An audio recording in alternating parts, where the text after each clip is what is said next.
দিনটা যদি 24 ঘন্টার বদলে 48 ঘন্টা হতো, আমার মনে হয় আমার একটু আরও সুবিধা হতো। কেন বললাম সেটা ভিডিওর মাধ্যমে বলবো।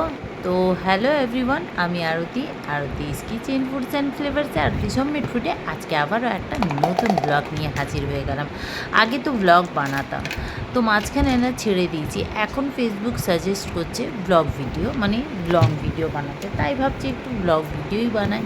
তো সকাল থেকে আমার দৈনন্দিন যা কাজ সেগুলোই আমি তোমাদের সাথে শেয়ার করি। এমন কি না কোথাও বাইরে যেতে হচ্ছে, বাইরে শ্যুট করতে হচ্ছে, তা না। আমি আমার রোজকার যা কাজ আমি সেগুলোই তোমাদের সাথে শেয়ার করে তুলে ধরি। তো চলো, সকাল হতে না হতেই কাজের দেখা পেয়ে যাই, কারণ কাজ কোথা থেকে শুরু করবো আর কোথায় যে শেষ হবে কিছুই বুঝতে পারি না। প্রথমে ডাস্টিংটা করে নিলাম, ডাস্টিংটা করেই আর ঘরগুলো ঝাড় দিয়ে দিলাম। আমি ডাস্টিংটা মাস্ট রোজই করি। ঘরটা ঝাড় দিয়ে এদিকে জলটা চালিয়ে দিলাম। আর এই যে এক্সট্রা জলটা না আমি ফেলি না, বালতিতে করে ভরে বাথরুমে রেখে দিই। হ্যাঁ, বাথরুমে তো অনেক কাজই লাগে। আর রাতেই আমি বাসন ধুয়ে রাখি, কোনো ব্যাপার না। বাসনগুলোকে গুছিয়ে নিলাম। আর এই দেখো, আমার গাছে কালকে 2টো বেলি ফুটেছিল, আজকে একটা। আর গোলাপে একটা কুঁড়ি হয়েছে, আর ওদিকে জুঁই ফুলেও কুঁড়ি। তো চলো বাইরেটা মুছে বাইরেটা জল দিয়ে দিলাম। বাইরে ব্যালকনিতে আমি বাসি জায়গা যেহেতু জল দিই। আর ব্যাস এদিকে এসে গেলাম ঘর মুছতে মুছতে হঠাৎ মনে পড়লো যে এগুলো একটু কাচতে হবে।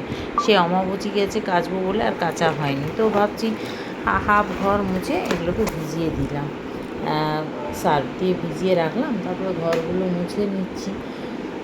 আজকে মঙ্গলবার, নিরামিষ রান্নাও তো হবে, আর ছেলে বেরোবে অফিস, তার জন্যই তাড়াহুড়ো করা। তারপর যাই হোক, আমার চিয়া সিডটা খেয়ে নিলাম। চিয়া সিডটা রোজই আমি ভিজিয়ে রাখি আর খেয়ে নিই। আজকে একটু মধু দিয়ে খেলাম, ব্যাস স্নান হয়ে গেল, কাঁচা ধোয়া চলে এলাম। এবার ঝটপট করে গিয়ে না ফুলটা আর ঠাকুরের জল নিয়ে এলাম। এই ঠাকুরের জল আনার জন্যই না আমার তাড়াতাড়ি স্নানও করতে হয়, নাহলে 8টায় জল চলে যায়। আর এই যে দেখো, কালকে যে অনলাইন থেকে যেগুলো নিয়েছি এসছিলো, ওগুলো সব ধুয়ে রেখেছি, শুকনো হবে। তারপরে মানে এই কৌটোতে খাবার জিনিস ভরবো আর রান্নাঘরটা সাজাবো। তবে রান্নাঘরটা সাজাবার জন্য আমি অনেক কিছু অর্ডার দিয়েছি, সেগুলো এক এক করে আসছে। তার মধ্যে এইটা একটা, দেখো এটা খুব দারুণ একটা জিনিস, মানে তোমাদেরকে কি বলবো, দেখো জগের মতো। এই দেখো, এইভাবেও খোলা যাবে, সামনের দিক দিয়েও খোলা যাবে। এটা মশলা রাখার কন্টেনার, বুঝলে, মানে একসাথে 4টে আছে, মাঝখানেও একটা জায়গা আছে, আর 4টে চামচ দিয়েছে, খুব ভালো। তো আস্তে আস্তে করে সব জিনিসগুলো আসছে, কালেক্ট করে রাখছি। তবে একদিন সময় নিয়ে রান্নাঘরটা সাজাবো, কোথায় কী রাখবো কী না সবই তোমাদের সাথে শেয়ার করবো। তো দেখো, কুঁদরি আলুটা ভেজে নিলাম। আর এই যে পনিরটা যেন জলে রাখবে বক্সে, তাহলে না পনিরটা নষ্ট হয় না। আমি এটা এইভাবেই রাখি পনিরটা। এই 1 টুকরো পনির আছে, আর 1 কিলো দুধ ছিল, দুধের ছানা বানিয়ে নিলাম। তো পনিরটাই কম পড়বে, তো ওই ছানাটা একটু তুলে রাখলাম, ছোটো ছেলে খাবে, দুধ তো খেতে চায় না। আর বাকিটা পনিরের তরকারিতে দেবো। তো এখানে দেখো, কুঁদরিটা ভাজার পরে তেলের মধ্যে জিরে, এলাচ, তেজপাতা, দারচিনি ফোড়ন দিয়ে আলুটাকে নুন দিয়ে ভালো করে ভেজে নিলাম। তারপরে টমেটো দিলাম, বেশি মশলা দিলাম, আর ওই ছানাটাও দিয়ে দিলাম যেটা বানিয়েছি। আর পনিরটা আলুটা ভাজা হয়ে গেছে কিছুটা, তারপরে পনিরটা দিয়েছি মানে ভাজতে। তবে সব মশলাগুলো দিয়ে তারপরে ভালো করে টমেটো দিয়ে কাঁচা লঙ্কা দিয়ে কষিয়ে নিলাম। কষিয়ে জল দিয়ে কসুরি মেথি দিয়ে ব্যাস এটাকে চাপা দিয়ে রান্না করে নিলাম। আমার ছেলেরা জানো তো নিরামিষ খাবে, কিন্তু পনিরটা খুব ভালোবাসে। তো পনির, সোয়াবিন এগুলো খেতে ভালোবাসে। তো ওদিকে দেখো, বৃষ্টি আসবে হয়তো আবার। আর এসেই পুজো দিয়ে এসেই আমি রান্নাঘরে চলে এলাম। আজকে আর চা খাবার কোনো ব্যাপার নেই, চা খাবার ব্যাপার নেই মানে আজকে কিন্তু আমি মন্দিরে যাবই না ঠিক করেছি। প্রত্যেক মঙ্গলবার যাওয়া সম্ভব হয় না, কিন্তু আমি তাও যাই, যাবো না ভেবে। আজকেও দেখো সেম জিনিস, যাবো না ভেবে আমি কালকে রাতে কিছু এনে রাখিনি, না ঠাকুরের মালা, না লাড্ডু, না কিছু। হঠাৎ পুজো দিয়ে আসলাম, তখন চা খাবো, তখন মনে হচ্ছে না, চাটা খাবো না, মন্দিরে যাবোই, এরকম ভেবে তো চাটা আর খাইনি। তো যাই হোক, রান্নাগুলো সেরে নিচ্ছি ঝটপট। তো পনিরটা হয়ে গেছে, নামিয়ে দিলাম। ওদিকে দেখো ছোলার ডাল, কচু, আলু, একটা ডাল, মানে ডালের সাথে তরকারি করবো। তো এখানে দেখো ডালটা সকালে উঠেই ভিজিয়েছিলাম, আর কচুগুলো আলুটাকে কেটে নিয়েছি। প্রথমে জিরে ফোড়ন দিয়ে, তেজপাতা কারি পাতা ফোড়ন দিয়ে আগে ওগুলোকে ভেজে নিলাম, ভেজে তারপর ডালটাকে দিয়ে দিলাম। ডালটাকে দিয়ে ওই টমেটো দিলাম, কাঁচা লঙ্কা দিলাম, বেশি মশলা, ধনে জিরে এইসব দিলাম, নুন তো আগেই দিয়েছিলাম, ধনে জিরে লঙ্কার গুঁড়ো হলুদ দিয়ে ভালো করে জল দিয়ে কষিয়ে নিলাম। কষানোর পর এটা কুকারে দিয়ে দিলাম, কারণ কুকারে যদি না দিই ডালটা আগে সিদ্ধ করেও এটা করা যায় আর একেবারে করা যায়। এটা না সাউথ ইন্ডিয়ান একটা রান্না, জানো তো, কিন্তু পেঁয়াজ রসুন দেয় সাউথ ইন্ডিয়ানরা, তবে আমি মঙ্গলবার আজকে আর দিলাম না। তো যাই হোক, এটা রান্না হয়ে গেছে, আর ওদিকে ছেলের দুধও গরম করে দিয়েছি। ব্যাস এবার ছেলের খাবারটা ঝটপট গুছিয়ে নিচ্ছি। আর ওদিকে আমি জানো তো রান্না হতে হতে কিছুটা বাসনও ধুয়ে নিলাম।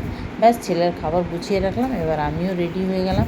আর ব্যাস আজকে চুড়িদারই করলাম। আমি না মন্দিরে গেলে শাড়ি পরি, চুড়িদার পরি না, কিন্তু কী করবো, তাড়াহুড়োর সময় গরমও এত লাগছে, তাই রেডি হয়ে ছেলের সাথে বেরিয়ে গেলাম। ছেলে অফিস যাবে, বললাম ওখানে নামিয়ে দিয়ে যাবে। আজকে দেখো বজরংবলীকে এত মালা পড়েছে, মানে এত মালা দিয়েছে সবাই, আর তুলসীর মালা যে কী বলবো, পুরো ভরে গেছে।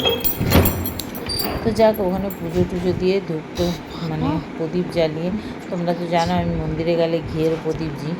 তো তারপরে আসার সময় টোটোতে এসেছি। তো এসে এত গরম লাগছে, বীভৎস গরম, ভাল লাগছে না। তো তাড়াতাড়ি করে জামাটা ছেড়ে নাইটিটা পরে নিলাম। এসে গ্যাসটা আমার মোছা হয়নি তখন, শুধু বাসন ধুয়ে রেখে গেছিলাম। এবার গ্যাসটা মুছছি, আবার আজকে ফ্রিজটাও পরিষ্কার করবো। তবে এখনও আমার কিছু খাওয়া হয়নি, শুধু একটু ছোলা খেয়েছি, জল খেয়েছি। ওই সারা দিন আজকে ছোলা খেয়ে জল খেয়েই থেকে গেলাম। আর এদিকে দেখো, এই যে ঠাকুরমশাই তাগাটা দিয়েছে, ছেলেদের জন্য এনেছি, ওটা রাখা আছে, ওরা আর কি পড়বে। তো যাই হোক, এখন ফ্রিজটা সব নামাচ্ছি, পরিষ্কার করবো। তো এদিকে মনে হয় বৃষ্টি শুরু হয়ে গেছে। আমার তো চোখ মুখের অবস্থা দেখছো গরমে, কিন্তু কাজ আমার ঠিক করে যেতে হবে, কাজ আমি বন্ধ রাখলে চলবে না। দেখো আমি না কাজ করতে, রান্না করতে ভালোবাসি, তাই আমি না কোনো জিনিসকে ভয় পাই না, জানো তো, কাজকেও ভয় পাই না, বা রান্না বান্না ঝামেলা, রান্না হাবিজাবি রান্না যদি হয় অনেক রকমের, তাও আমি ভয় পাই না। তো যাক, তো একজন রাস্তায় দেখা হয়েছে, তো সে আমাকে বলছে, মন্দিরে গেছি যেহেতু, সে বলছে বাবা রান্না হয়ে গেছে, সব কাজ হয়ে গেছে। আমি বলছি হ্যাঁ।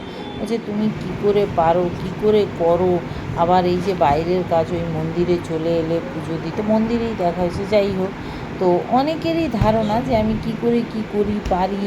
আর এই চেষ্টা করলে সব পারা যায়, মনে জোর থাকতে হবে, শরীর সাথ না দিলেও মনে জোর থাকতে হবে। তো যাই হোক, দেখো ফ্রিজটা পরিষ্কার করে নিলাম।